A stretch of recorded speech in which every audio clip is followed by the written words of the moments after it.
Well, good morning, everyone, and welcome to Living Free in Tennessee, where we talk about building the life you choose on your terms.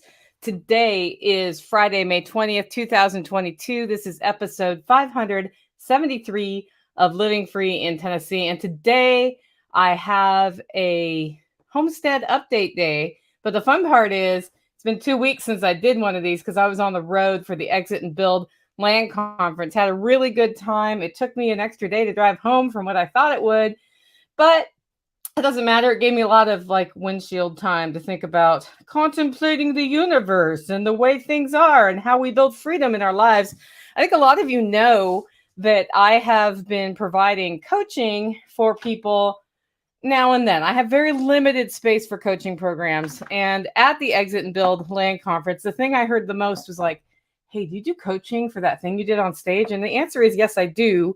It's just very limited. And I realized something on the way home. Let me drink a drink for my coffee real quick. One of the things I realized is I've talked about this as building your life strategic plan, because you want to have a big goal that everybody in your family can align around, or your chosen family. Doesn't have to be biological. And when you have that, then it's a lot easier to figure out the what I need to do and how I need to do it and how that relates to the lifestyle I want to have, right?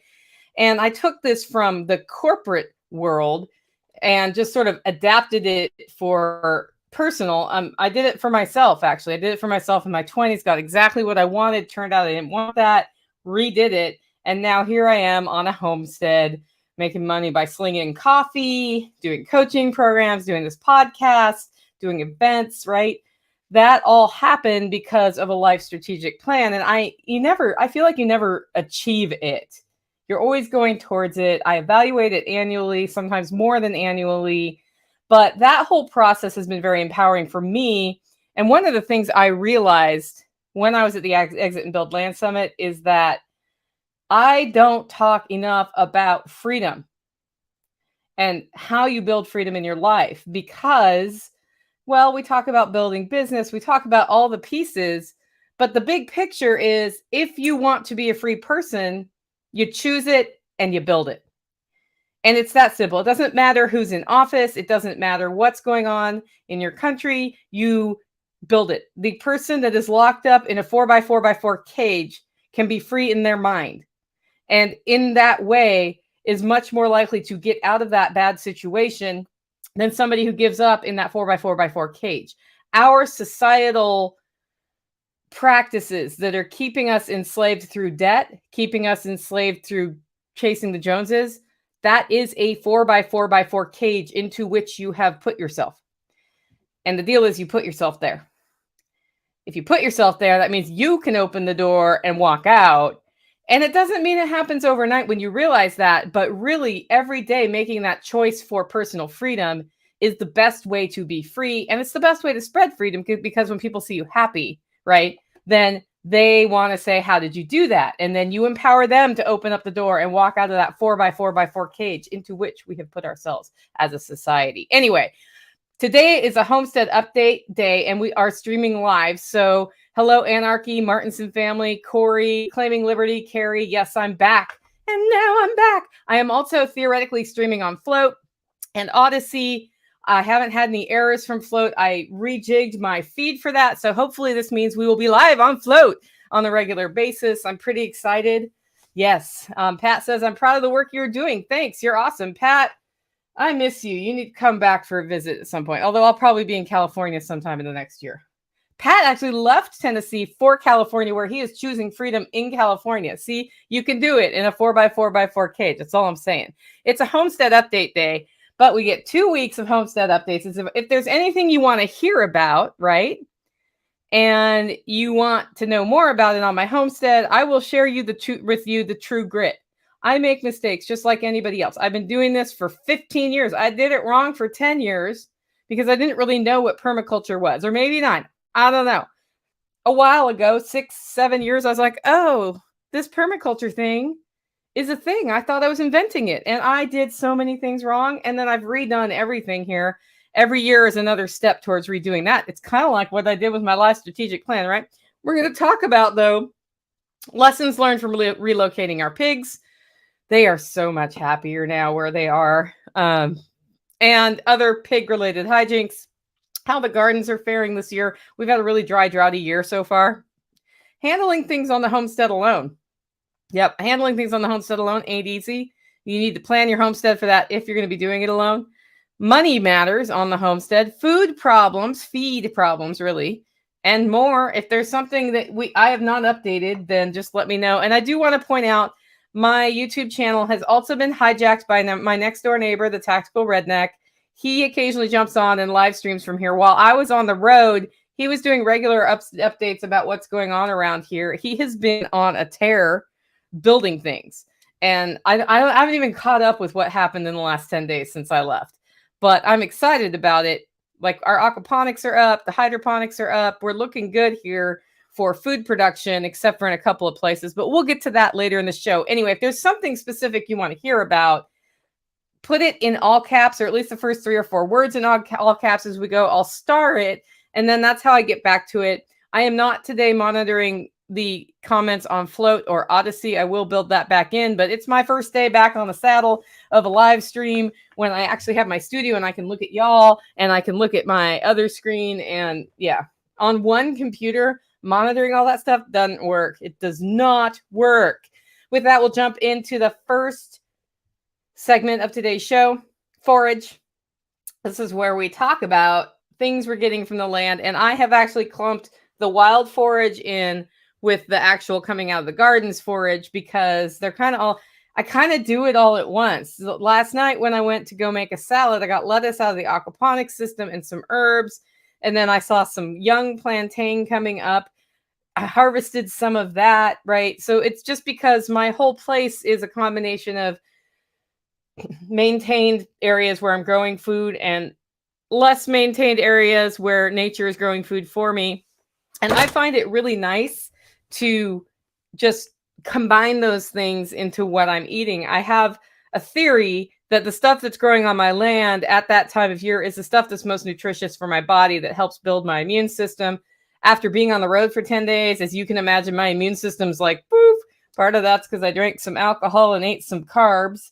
Yep, I ate whatever I wanted while I was on the road. And so now we're back to clean living off the land. I did bring awesome food with me and used some of that, but the siren's call of the sushi restaurant was strong. Here's what we're getting, though, that I haven't talked about before, lamb's quarter. I had not been able to grow lamb's quarter here until a year or two ago. It started popping up on my hillside garden.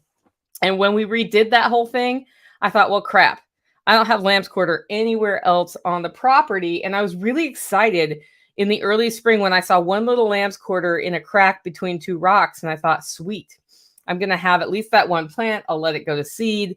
And that is what it is, right? Well, now it's popping up everywhere. So I am choosing, excuse me, gotta sneeze. I am choosing where I want the lamb's quarter to be on my hillside garden. There's a little patch of it. It's coming up other places. I'm pulling it and eating it from there because it's a really good early spring green, well, mid-spring green. We've got poison hemlock. Yeah, maybe don't want to eat that one. It is sometimes mistaken for Queen Anne's lace, but its stem is very distinctive. It's got like little purple dots on it. I pointed some out if you were here at the workshop in late April. It was almost as tall as I was at that point. Well, I've got little ones starting in a few places in my upper garden and here. And my goal with that is when I see poison hemlock in the places where I'm growing the edibles is I get it out of there. But almost every time I disturb the soil around here, one of the pioneer plants that comes in is the poison hemlock. And I mean, if I ever need to kill myself, I guess I know what it looks like, right? I'm not sure it's a super pleasant way to go, but it is something to be aware of when you are growing. It's just like some of the plants that you maybe don't want to eat. That one, if you eat a little bit of it, you get sick, but you don't die. If you eat too much of it, you do die. The bigger problem with poison hemlock is similar to poison ivy. If you get the juices on your skin, it can really cause some nasty skin irritation. So I glove up. I'm going to go put rubber gloves on and be like, I got to get that out of there. And it's way easier to pull when it's like 5 inches tall than when it's as tall as me. If you let it get it like super tall, something you could do is glove up so you don't get the juices on you, and cut it at the base, and then get rid of the plant and wash the thing you cut it with, and you'll be fine. It's not like you need to carry it with kid gloves and, oh my gosh, I was exposed to poison and I'm never going to make it over that. It's just a plant, right? It's not, it's just, you don't lick it. Don't lick your hands after cutting that. The daylilies are blooming, except for on my hillside garden where they're behind, but I have seen some of those blooms. They taste like radishes. They taste kind of like nasturtium. And when you're going to eat daylilies, make sure you eat the right varieties, because not all varieties of daylilies are edible, but the ones that are growing wild here, they look like tiger lilies. They're edible, and I love them. You can eat the tubers, you can eat the flowers, and they're coming on.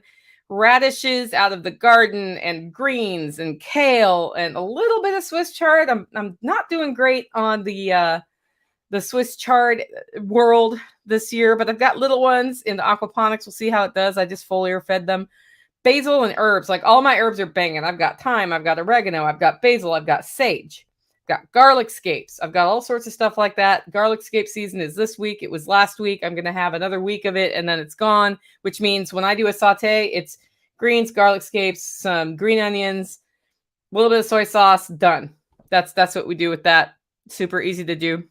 And then Tactical wanted me to mention on the featured forage section that he foraged through my freezer while I was gone, because usually what happens is I cook dinner for Tactical almost every night. He comes up and eats and goes back down. Sometimes other neighbors show up. We haven't had a holler neighbor community dinner, so it's about time to do one of those. I need to talk with Jenny about when that might happen. But he had to feed himself. Now, he's perfectly capable of cooking. I feed him dinner, and then I go to bed, and then later that night he cooks second dinner on the regular, but he had to cook all of his dinners this time, poor guy. And he didn't find I have like pre-packaged individual portions of meals in my freezer for me or anybody else who's like, I'm tired and I just want to put it on the stove and heat it. Didn't find those apparently. So I told him I need to make like a decorated box where he can see where those are in case that's ever a thing again. Next segment is the livestock update. It's where we talk about all the heartbeats we're taking care of on the homestead. And we added 100 heartbeats yesterday. 100 goldfish have moved in. So the aquaponics system that's being newly installed on the hillside garden, which some tours of have been on YouTube, has one of the two sumps in place. And it needs to go through its nitrogen cycle. So Tactical went to the store and bought all of the goldfish yesterday. And he put them in there. And I added some Azola that I got from Jack's when I was visiting Jack. And we're going to feed the fish and let them go through the nitrogen cycle. What will happen is some will die. There's not filtration in there right now, so I may run out between this podcast and doing my roasting for the day and just pop a filter in there because I have some extra ones around, which will help with the nitrogen cycle. You can help support. So the fish, they like eat food, they poop and pee in the water. It brings the nitrogen up, and then over time, this comes into balance with the filtration, right? So something you could do to keep fish from dying as much are regular water changes. So we'll be doing that as part of this. But we want to get it kind of through that cycle as we're adding the grow beds. Now, other people get their whole aquaponics system done, but apparently Tactical was eager to get these fish going. Once they've gone through that, we know they don't have parasites and all of that because it's almost like a quarantine area at this point. We can take them out into the other systems on the property, and then they will also be part of this system here. So that's 100 heartbeats. We have added 0 rabbit heartbeats. That's a problem. And it means that I either have 4 meat rabbits right now, or they get one more chance. We're going to breed them differently. And after this one more chance, if there are not baby rabbits, there are 4 new meat rabbits in my house. And we are going to restock with different rabbits. The pig moving project. So here I am getting ready, only like a week after my workshop, right? To go out of town for like 10 days, speak at the Exit and Build conference, take a couple days off, and drive home. This requires roasting coffee for sale. This requires just reviewing my presentation, like lots of stuff, packing up the car with everything I need, making sure the house is in as much order as it can be, so it's not a pain in the butt to do, right? Sunday before I leave, Tactical's like, we need to move the pigs. And he's not wrong. If you've seen the videos on YouTube, where they are, they've not been rotated for a while. It's not good. We're feeding them what we can, but they're not getting to be the pasture pigs they should be. And he's made a whole new pasture about 1/10 of a mile away on a different piece of land around a pond that's spring fed. So there's like a great fresh water source. It's like pig paradise in the woods with all this forage.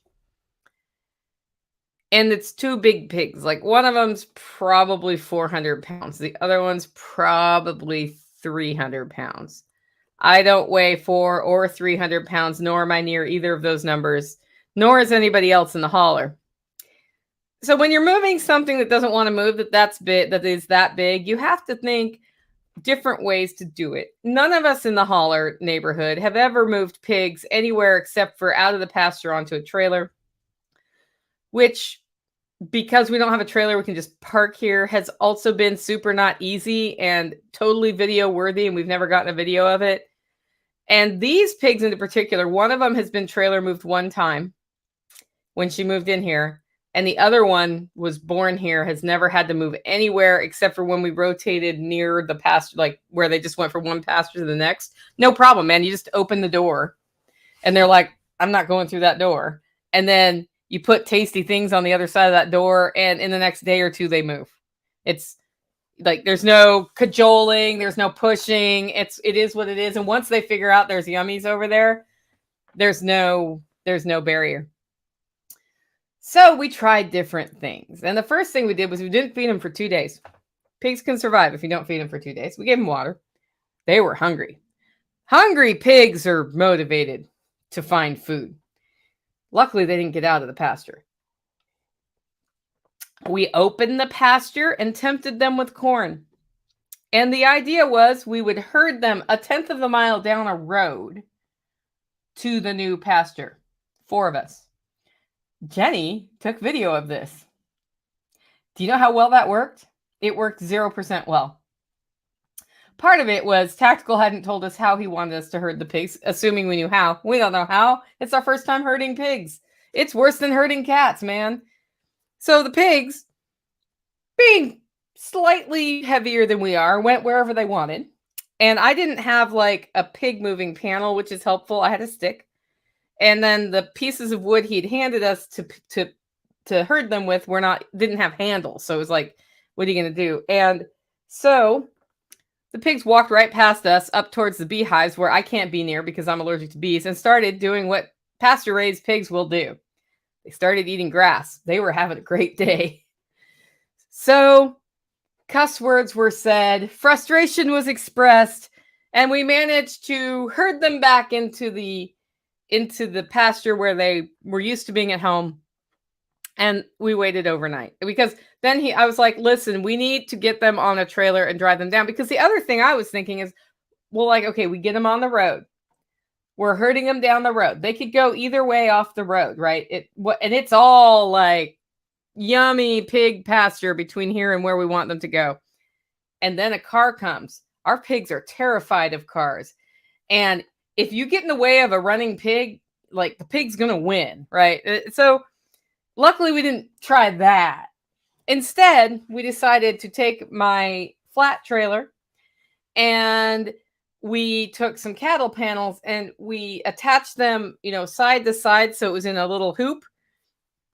And then we put something against one end to keep them in and something against the other end so we could put the gate up. And we made this sort of rudimentary, redneck, figure it out sort of livestock trailer that may or may not hold pigs that are that heavy. And then I said, here's the deal. This is happening on a day where I have other things scheduled. And I feel like we need to let them calm down from everything that just happened to them. So we waited overnight, scheduled it the following afternoon. So we fed them to get them back in the pasture. And then we weren't going to feed them in the morning. And the following afternoon, all neighbors would be on hand. And we would try to get the pigs in the trailer, but you can only get one at a time in this trailer. I mean, I guess you could squish two in there, but it would be squished. And that's what we did. We all met. Again, Jenny shot some video. And we cajoled, herded, tempted, tried to get LB, little Brutus, onto this trailer, which is something that's completely foreign to pigs, right? And corn was not enough motivation, and feed was not enough motivation. And finally, I went and got a bag of apples that was left over from my workshop. Apples worked. He was like, wait, those are sweet. Turns out Hawkeye's like, I use marshmallows, Nicole. I'm like, I'm such an idiot. Like, why didn't I think of something like marshmallows or donuts? Like, pigs will fall for the donut trap just like we will. Okay. So we finally got Brutus, little Brutus LB up there, put the gate up, drove it down to the other thing, put the electric fence down so he could get on, and herded him into the pond area. And the only video of this that's out right now is when he discovered the spring-fed water trough and like took a shower under it, because that was really fun. He was having a great time. He missed his mom immediately, though. He was like, wait, I'm alone here. This sucks. But at the same time, he's like, there's all this stuff I can eat. This is kind of fun. So once we knew that the electric fence was all working and he was captured in there, we went back down, and we're figuring Lady Pig is easier to lead around, so we'll get her going. No, Lady Pig weighs more than little Brutus. So 2 people pushing this pig onto the trailer, 1 person with the apples. The apples totally worked for her too. Got her in there, and we looked, because my trailer gate is full length, but there's a space between it because it has like the 2 tire tracks. We looked at how wide her butt was. We looked at how wide that hole was. We didn't plug the hole. This will come back later as stupid decisions we make on homesteads. And we drove her down to the pond area and backed up. And she became aware that LB, her good friend, was out there, and she was in a trailer. And she turned around because he started talking to her, and she started talking back. Pigs talk to each other. And then she saw the gap. Yeah, you know what happened next, right? It turns out that pigs that are this wide can suddenly make themselves this wide and fit through a little teeny hole if they're motivated. So she just let herself out. And once she was out, we were like, ah! And we managed to herd her into the same area because she wanted to go there at that point to see LB. And then they were in there. The fence was back up. They were happy. There's a picture of Lady Pig with like lettuce sticking, like I'm calling it lettuce, but like greens sticking out of both sides of her mouth with a big smile on her face. They love this area. And I'm glad that we've finally gotten them into a situation where we can rotate them through the woods, where they get regular forage, where they have great spring-fed water system set up. And we learned a lot about moving pigs, not the least of which is I need to buy more marshmallows. But also, it's a lot easier to trailer them than to herd them. And thankfully, we are able to make a trailer out of some cattle panels. At some point, I would love a livestock trailer, but I was looking at how much they were, and it just wasn't in the financial picture for the homestead at this exact moment. The little baby meat birds are a couple of weeks old now. We'll be doing a processing class. I think it's June 16th, whatever that Saturday is. It's, let's see, 11, 12, 13, 14, 15, 16, 17. It's June 18th at 9 o'clock in the morning. If you want tickets for that, they're at livingfreeintennessee.com. Just go there and click on the chicken processing workshop. The way you find the chicken processing workshop is you scroll down and it says chicken processing workshop, June 18 at 9 a.m. We'll be teaching folks how to process chickens, how to pluck them. I'll show you how to parts them. You'll go home with a chicken processing manual and your chicken.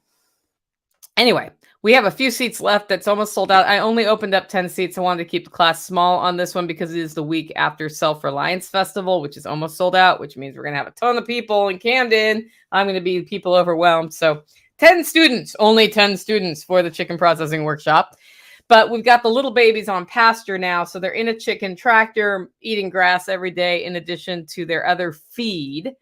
And the pigs are in the pond and they're sealing the pond. So their job there is to eat all the underbrush, but also there's an old pond there that's leaky. And what Tactical has been doing is sitting there and observing them and then looking at holes where the water goes into the ground. And he scatters corn there, and then the pigs will root around and like roll around in that. And the idea here is hopefully they can seal the pond. We don't know if it'll be successful or not, but if they seal the pond, we don't have to seal the pond, and we'd rather have the pigs do the work than the humans do the work. We've got a broody duck, and that's cool, except for I was out of town when it started, and Tactical didn't know the following trick. When you have a broody duck, I guess it started before I left town, and I kind of closed her off, but the ducks keep laying eggs under there. So he's like, I don't know which eggs are new and which eggs are old, and it's too many eggs for her to take care of. What do I do? And I said, well, you close her off and just trust that she will put the most important ones under her, and eventually you'll figure it out. When I come back, I'll show you something cool.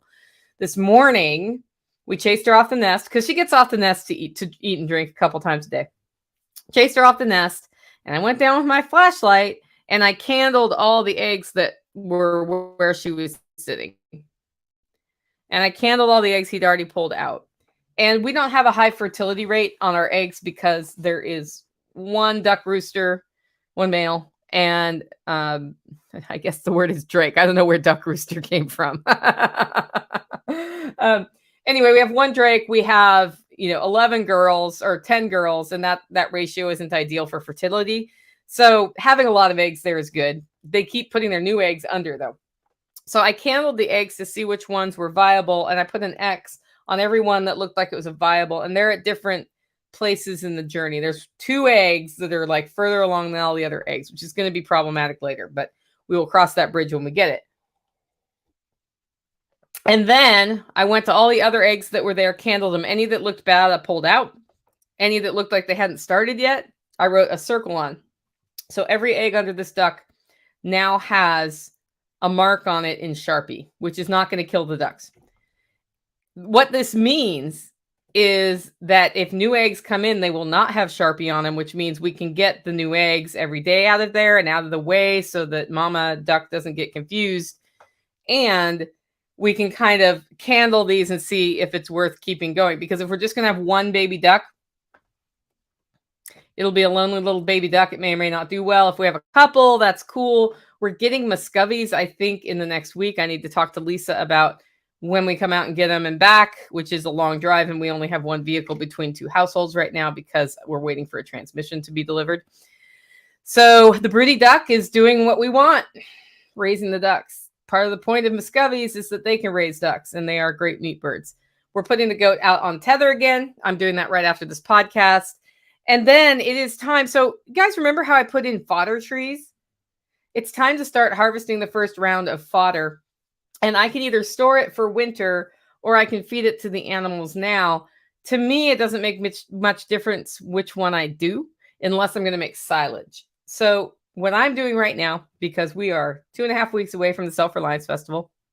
That's right. Self-Reliance Festival is in like 2.5 weeks. Mind blown. If you haven't gotten your ticket, I'm almost sold out. selfreliancefestival.com. Camden, Tennessee, June 11th and 12th. So I'm either going to make silage, which I'm not going to do right now. I'll probably do that at a midsummer harvest, or I can feed it to them right away, or I can dry it and save it for winter. I'm going to feed what I can right away because all that does is reduce the feed that I already have here, how much I use it. And the point isn't complete replacement of feed. The point is getting more feed from our property. So I have no problem cutting off the box elder limbs, tossing them in the goat pasture, letting the goats eat that. They love box elder. And then my mulberry, I only have one mulberry going, and it's got a lot of little branches coming out. So I'm going to take those, and rather than feed them, I'm going to root them and make more mulberry trees to plant in the fall. So that's what's happening with that. And then, of course, the poplar, the hybrid poplar and the willow, I'll trim it back a little bit and get it going. Some of those I could not pollard because they weren't big enough for pollarding yet. So it's kind of like the first year of it is not when you get the most output, right? As they get older, we'll have more output out of the fodder system. And then CC is 100% better. For those of you who've been following the dog healing story, she got really hurt in late January and she had to grow back a lot of skin. And we think she got into barbed wire. We're not sure. It was not an animal attack. It was way too clean of a cut. So it was something very sharp. And because it took her a while to come home with the injury, the skin had died. So there was just this big open area. And she finally has healed all the way. And she's super happy not to wear pants anymore or cones. I have a full collection of cones and can tell you what kinds of cones I think work as a result of this adventure. Next segment is grow. This is where I talk about how things are going with the growing. And it's mixed. I put beans in the ground before I left, green beans, and I need to grow and can 4 bushels of green beans this year, in addition to whatever green beans we're eating throughout the summer. I have a 0% germination rate more than 10 days later. I'm not very happy about this. And I don't know if it's the seeds I bought and they were like new seeds. I didn't leave this one to chance. I went and bought seeds for this. That's not good. Now, everything else has done pretty well germinating. I was able to harvest radishes. I was able, like the squash are up, the cucumbers are up, and those are old seeds. Some of those are seeds we've saved here. But the beans, and they're my favorite. Now, almost every year I have something fail. And if I have something do explosively well, I preserve it even like up to 2 years worth in case something fails. And I'm hoping this isn't the year of the green bean fail. The good news is we still have time to do green beans. So I'm reseeding. I ordered some mycorrhizal stuff, whatever. It's a rhizome that you put in with the green beans that these were supposed to be already coated in when I put them in the ground. I'm going to like use the hell out of that for where they're being put. And I don't know if it was like maybe they didn't get enough water. I'm going to put some in the paper towel and see. But we have a bean germination problem. And the only way I can address this is by being here. And then I'm going to put some like individual beans in my aquaponics system. So I get some ongoing green, handful of green beans once a week or something for eating in sautés or on salads, that sort of thing. And fingers crossed. The tomato wall looks great, except for the trellising's not up. And this is a standard thing I do every year where I'm like, this is the year. This is the time. It's busy on the homestead, but dang it, I'm going to get the trellising in before the trellising is needed. And that's not what happened again. Everything needs to be trellised. The hops need to be trellised. They're like 3 feet long. The tomatoes are about 3 feet long and flopped over and need to be trellised. The cucumbers and squash need their trellis put in, which are cattle panels. And by the end of this weekend, at least some of that will be done. I just came up with the plan for the tomato wall trellising, which is different than last year. I know what I want to use for the hops, and it's a matter of getting a ladder out and doing it. And it's a better 2-person job than 1-person job. So if I can talk tactical into helping me, then we'll do it. If not, I will just do it by myself and it will be slower.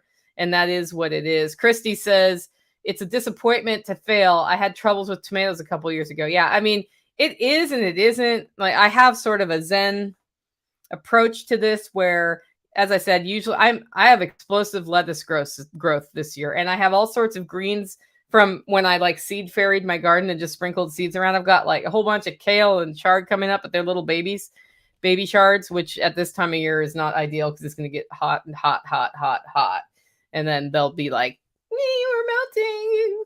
But my peppers are looking good and the tomatoes are looking good. The peppers out front that I want to do the best look like crap. So I did a foliar feed today and I'm going to do some fertility because they're in pots. I'm going to put some rabbit poop and stuff in those pots and see if that helps balance things out a little bit more. I've got a whole bunch of rabbit poop I saw available for use. So I'm going to glove up and like sprinkle it around.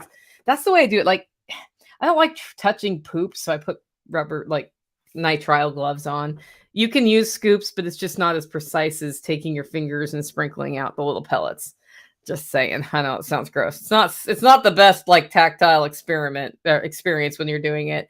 And this foliar spray cycle, it's like Garrett juice. I put a little Dawn dish soap in there, some other stuff, and then I spray all the plants. I got the front done. The reason we started this live stream 2 minutes late was I was like, I one more thing to myself this morning. I can get the spraying done, because the longer it's like on the leaves to absorb in before the rains come on Sunday, the better it is for the plants. And rains hopefully will come on Sunday, because the ground really needs the rains. You can water your garden, but when it rains, all of the land gets watered and everything does a better job of absorbing it, because you're not wicking water away from where you're watering to the drier places next door. Anyway, so foliar spray is now on a weekly cycle, and the potatoes look fantastic. My potato experiment in the column, you know, that thing where you like just keep building on top of the potatoes and then it turns into a whole bunch of potatoes all in one place, and that looks like shit.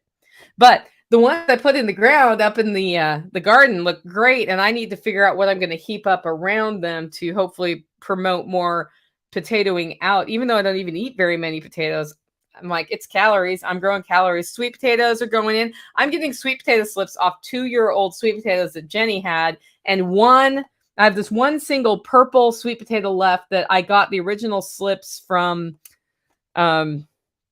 What's your name right now in Houston? I just talked to you the other day. Anyway, you know who you are. And I don't even know. You call yourself something on our networks that I can't think of, and I'm not going to say your real name.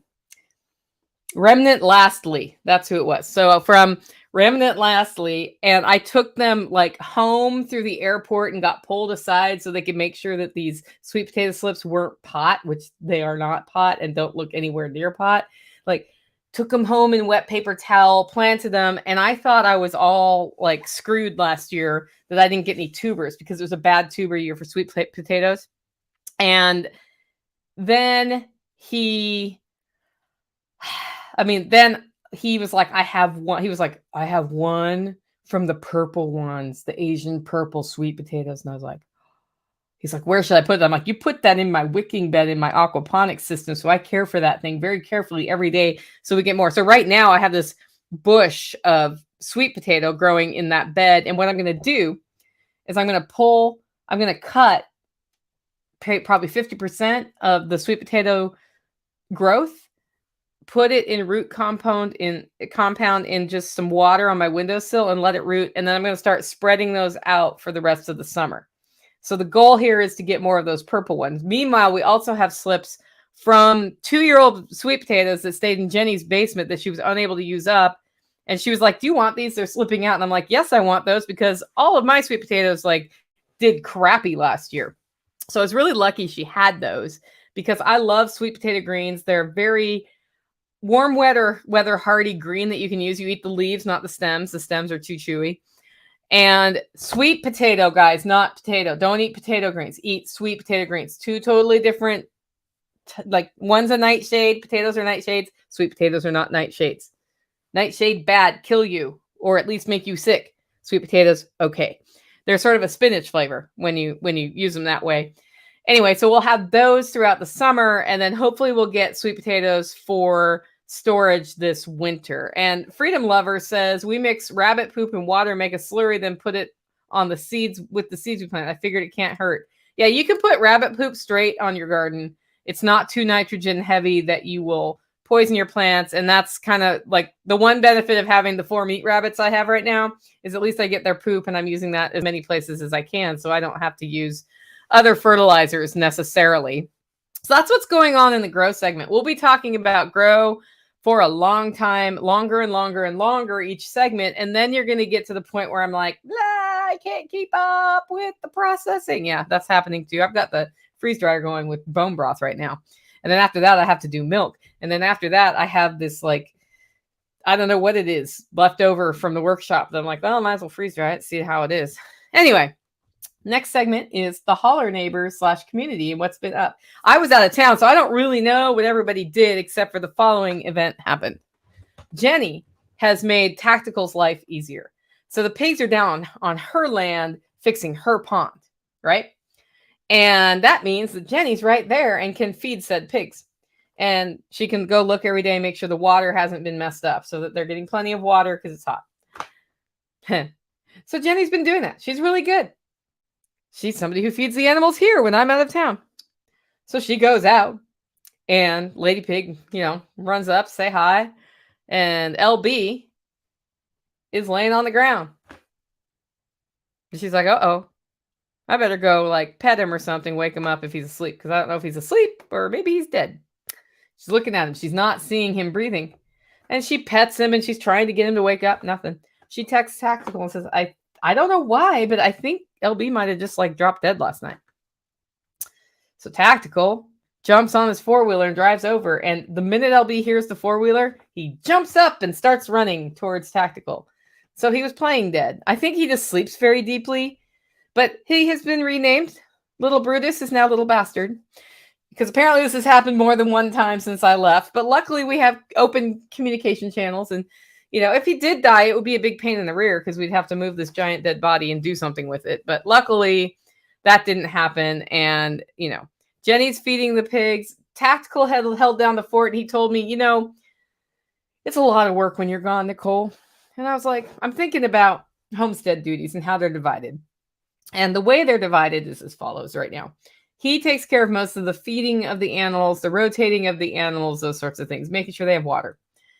And he goes through a rotation. And then he's usually pretty busy putting infrastructure in, so fencing, that sort of thing for the sheep that are coming later this month, for example.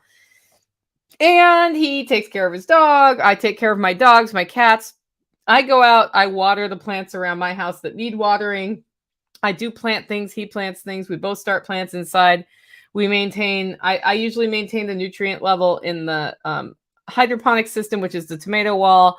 I'll feed my fish in the aquaponics systems, but sometimes he feeds the fish. I harvest things. I cook things, like I preserve things.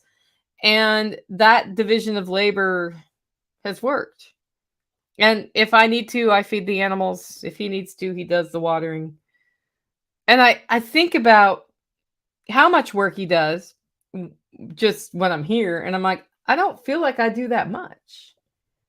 Really. I mean, but apparently it's more than we think, because he was like, holding this fort down alone sucks. I never have time for anything. So he was really glad I got home. He's like, yes, you can water the plants. You can pull the weeds. I was like, yeah, I will. But he's taking care of chickens. Like today, he's gone. He's picking up feed across the state. And that means I'm on food and water today. He did the morning round. I did the egg thing with the ducks. And then I need to make sure. So I'll go out at about 1 o'clock. And I'm going to check the baby chickens and make sure they haven't like run out of water, because what you don't want is your poultry running out of water. And then everybody else should be fine. I also have a bucket of slop I'm bringing to the pigs down at Jenny's. At some point I'm taking a walk with that, and stuff like that. I'm going to go tether the goat out. That all of those things is what happens. So that was just an update from him. Oh, Carrie says, oh, I thought you just did the marketing. Yeah, Carrie, I just do the marketing. That's all I'm here for. Sorry, guys. If you don't know, somebody accused me of that, and it was kind of a funny thing, because like I do the marketing. I do more marketing than anybody here for what we do. But I also work on the dang homestead. Next segment is infrastructure.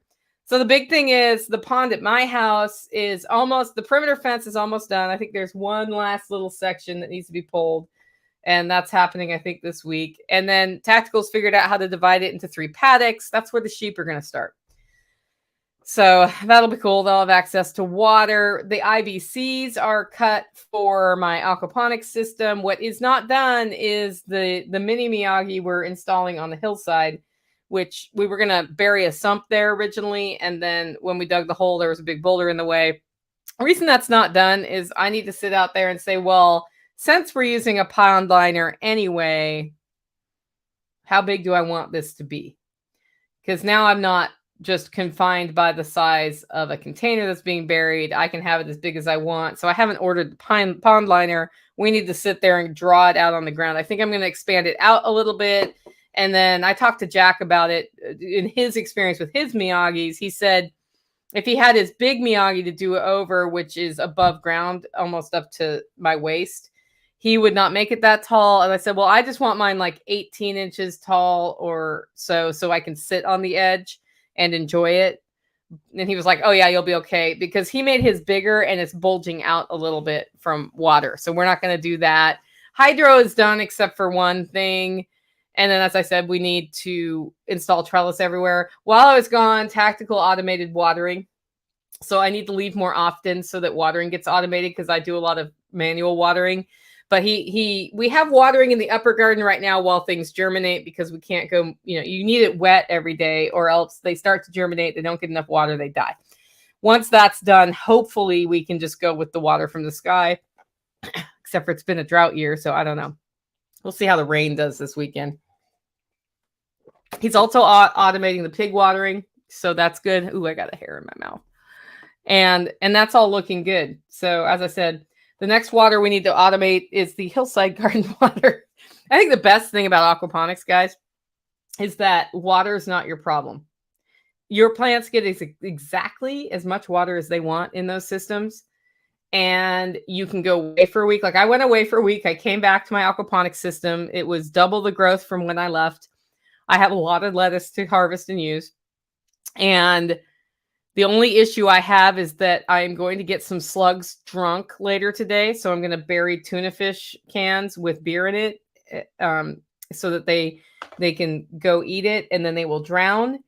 I have a minor slug problem. It's not big slugs. It's little teeny slugs getting my lettuce. And I like to get slugs drunk. It's a good way to go, I figure, for them, and it gets rid of them for me. But it is really nice when you have a lifestyle like I do, because I'm here a lot, and you need to be home on your homestead for your homestead to work, or you need to have other people around, right? If you are somebody who travels a lot and you have a family in their home, then that works. But if you're not home, then you need to think, okay, what can I do differently? What can I automate? And one of the easiest things to automate with aquaponics and hydroponics is the watering and the nutrient delivery, right? Because the fish are just doing it for you. As long as your pump doesn't break, you're good to go. And if you have a house sitter coming, they can go look at the pump. Because right now at this time of year, if my pump breaks in the morning on my aquaponics system, nothing's going to die if it's not going till the afternoons. On my hydroponics system, that's a different story. If that goes out in the morning and gets slaughtered by the sun all day, then my tomatoes are going to be super unhappy. But the aquaponics system with the wicking beds, totally stable for me to walk away. And that's a really important lesson when you're looking to build your homestead in a way that does not drive you crazy and makes it so you can leave sometimes, is how can I automate some of these things? And what can I choose to do that works for my life, but also is a homesteading thing and can be left sometimes if you are the kind of person that wants to be able to go out of town for a weekend or go hiking or something.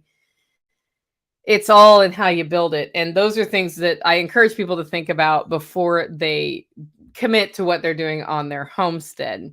Anyway, that is the, finance. Two things. Feed. I still have not found meat grower feed without a fish additive. And so I am using a very nice feed with a fish additive, which is fine for poultry. It doesn't work as well for turkeys.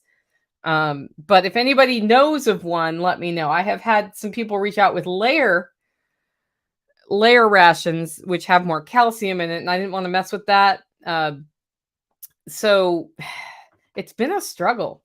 Apparently we feed our poultry fish. So I'm going to be looking at some self-made recipes. I think Melissa White sent me a self-made recipe for the last couple weeks. Right now, we're heading to our source in MPS, getting the soy-free feed. We'll do that for the next few weeks. And then hopefully by then I will have procured the ingredients to do a meat grow-out feed that I mix that does not have fish protein in it.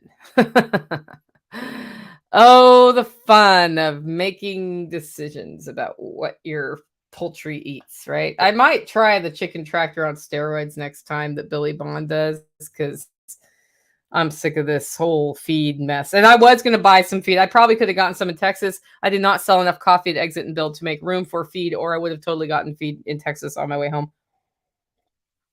As far as finances go, there's a bug in my coffee. As far as finances go, on the homestead in the last 2 weeks, we have not made any money. We have spent money on supplies, and that's not unusual for a 2-week period of time. It is what it is. When we have chickens for sale, that's when we kind of make up the investment in the chickens. And when we sell workshop tickets, that helps us offset some of the feed costs. So we just look to work that in concert. At the same time, I'm not spending money at the grocery store. I understand groceries are getting kind of expensive for people right now. I just had to buy gas to Texas and back. So I watched it go up while I was on the road. That was interesting. It'd be like 10 cents from day to day. I'm like, I guess I'm paying $4.29 now. Is what it is, right? Can't do anything about that, but I can do something about creating value from my house, right?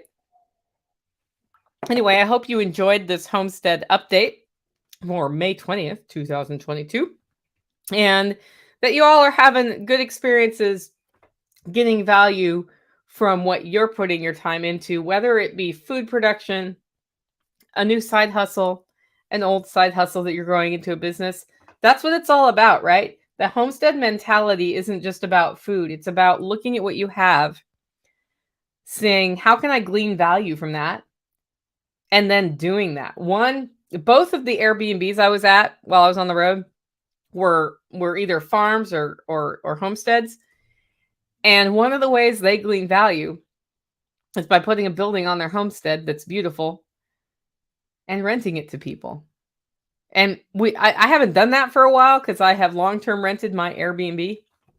But that's a great way to make some money and some relationships. And people like me, when I see it's on a homestead, I'm like, yes, it will be quiet. I will just hear roosters. I'm okay with hearing roosters, right?